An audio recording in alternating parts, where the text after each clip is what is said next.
Well, hello, and thank you so much for joining us again. It was so nice to see so many of you participate earlier. Today is a very special day. We have two powerful women. In this case, Lisa is someone that I've been looking forward to speaking with for some time. She is certainly a true powerhouse, a true female entrepreneur by every sense of the definition. She is CEO currently of Food Allergy Research Education, but prior to that, she was Deputy Associate Director, Presidential Personnel, the White House, serving President Ronald Reagan. She also was appointed by President George W. Bush, board member, advisor, trustee of global domestic organizations such as the Boys and Girls Club of America, Girl Scouts of the United States, the White House Fellows Commission to there's so many. In fact, there's so many other things that I can't even do her justice. But most importantly, I think selfishly, I'd like to take this time and really get to know Lisa and have her share with us really what her passion is today,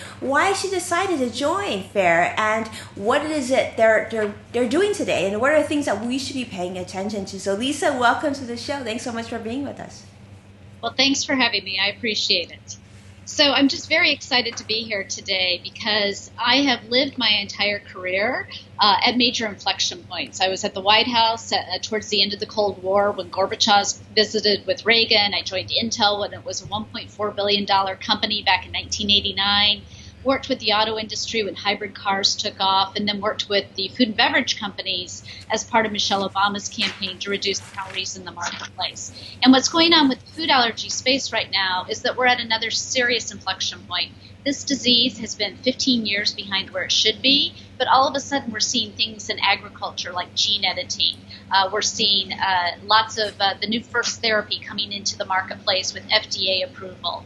Consumer product goods doing a lot of things to help parents introduce food early to their children so that they can become desensitized and mitigate the risk of actually developing a food allergy. So it's probably, I'm here today in Silicon Valley visiting with some of our partners, and it's an incredibly exciting time.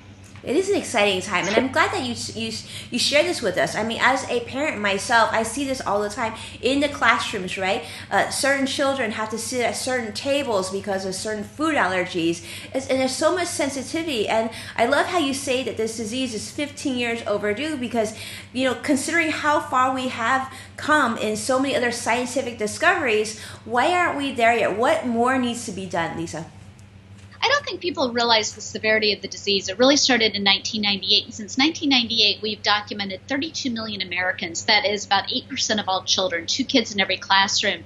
It's almost as if the disease creeped up on us, and people weren't actually putting the money behind the disease that we're putting in now. FAIR has actually set a $200 million fundraising goal. During the last year, we've had $75 million committed. We're here in Silicon Valley today visiting from the East Coast so that we can talk to companies about where we can align our spending on basic research to help move more therapies into the marketplace. Yeah, I love that. Yeah. I love that. Is there a reason why there's been an increase in allergies in children? Because I know even when I was a child, I don't think it was that prevalent. But nowadays, I know my kids, there's definitely, like you said, there's at least 2 kids in every classroom, and there's so many of this child can't eat that, and they're sensitive to this, and yet food sensitivity, I think, tests isn't something normally given to all children unless there's a problem. Then you sort of backtrack. So is there a reason? Is it environmental? Why is this? Sure. They think there are 3 primary reasons. One is what we call the hygiene theory, which is essentially that since 1998, people were moving into major cities. We're very clean. We're always washing our hands with Purell. We're not picking things up from the ground and eating them, which we actually should be. Secondarily, is back at that time period, pediatricians were telling moms not to feed the allergens to their children, and that was actually the wrong information to give them. We actually need for moms who are pregnant to eat the allergens. We need for children between 4 and 6 months when they begin to eat solid foods to be introduced to the allergens. It needs to be a regular part of their diet. And so what we do believe is by doing that, we may be able to start mitigating risk across the community. And the third reason is what's called the gut microbiome. We hear a lot about gut-brain disease. And the question everybody has is why all of a sudden are these adults who've never been allergic to anything always sudden going into anaphylaxis with a food they've eaten their entire life? Mm-hmm. And that the big mystery. No one knows why that's happening, what's going on, what are the social determinants of things going on in our environment that's actually making that occur. So I love this, Lisa. So basically, you're saying a lot of this starts and comes from our gut, right? So when you're doing this research and fair, are you looking at things like, should children be taking things like probiotics? You said that they should be introduced to these different allergens. Maybe like when you're pregnant, you should be exposed to this so that your children will be exposed. Or are there things that you feel like maybe new mothers can do, or new, that can kind of help with this? Do we have any research behind that? We do. We want people to start feeding the allergens to their child. I mean, that is the most important. The most important thing you can do is maintain a familiarity of the gut. It's learning how to adapt and absorb. You actually do want the child to actually have the introduction of the food. We can't guarantee that will prevent the allergy, but what we're hoping, and actually what some recent studies showed, is that through consistent introduction and regular introduction, that they're seeing some numbers go down. So interesting. So a lot of kids nowadays I see in our classrooms is they have a peanut allergy, right? A nut allergy. So maybe when they're really young, we should be introducing them to, I don't know, peanut butter, things like that, right? So like you said, then the body gets used to it, then it doesn't become maybe such a big issue. Amazing. That's great. So Lisa, how can we help support you? What are some things? I know you're in Silicon Valley raising money. What are initiatives that you're really passionate about today? Well, one of the biggest things that we're here talking about is our Data Commons Center. We have a patient registry with 10,000 patients in it.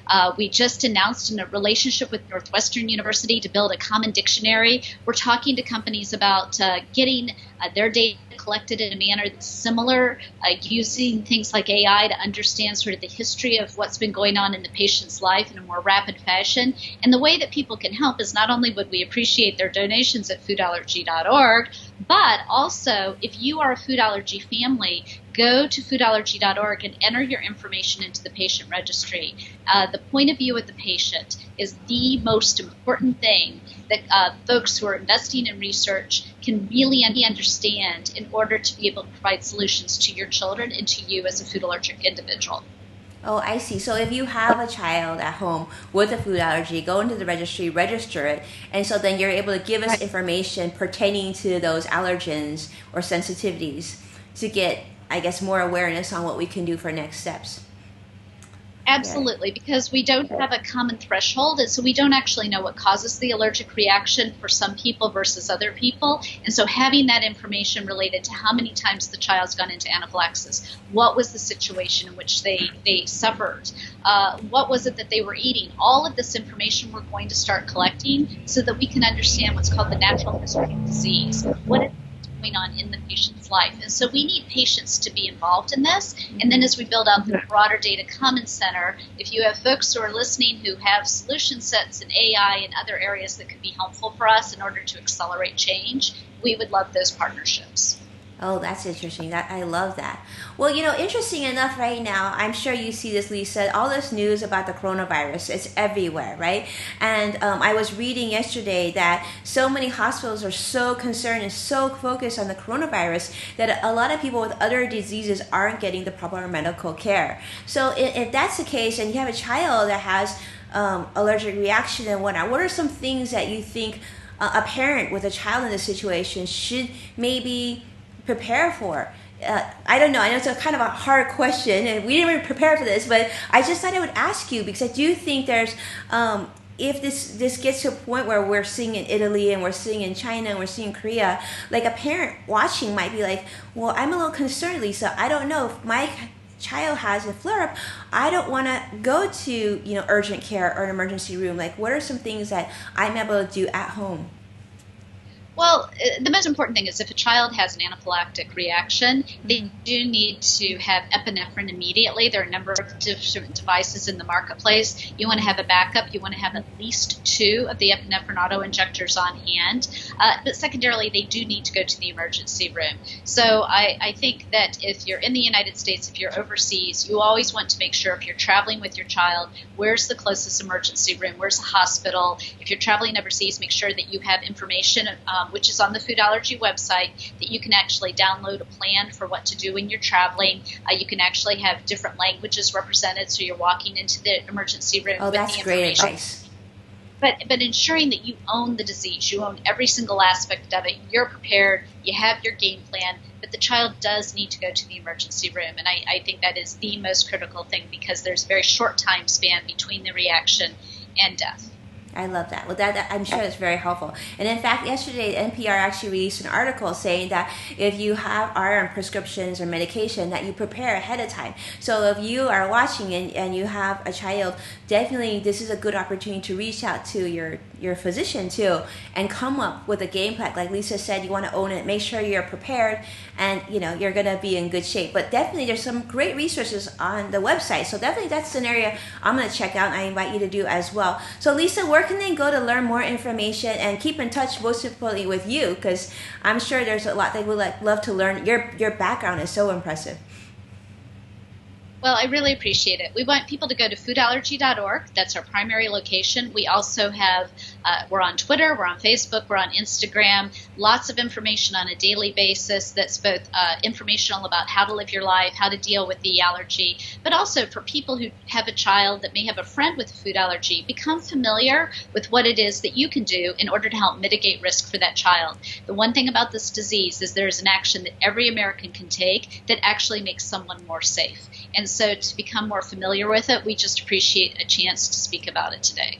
I love it. I love it. Thank you. And I think it's so powerful, because what Lisa taught us today was the importance of actually trying and exposing yourself to these allergens in order to be stronger for the future. So wonderful. Thank you, Lisa. Thank you so much for taking time out of your busy schedule, because I know you are out and about in Silicon Valley, and safe travels to you and your family. And I will see you very soon. Thanks so much for your time. Thank you.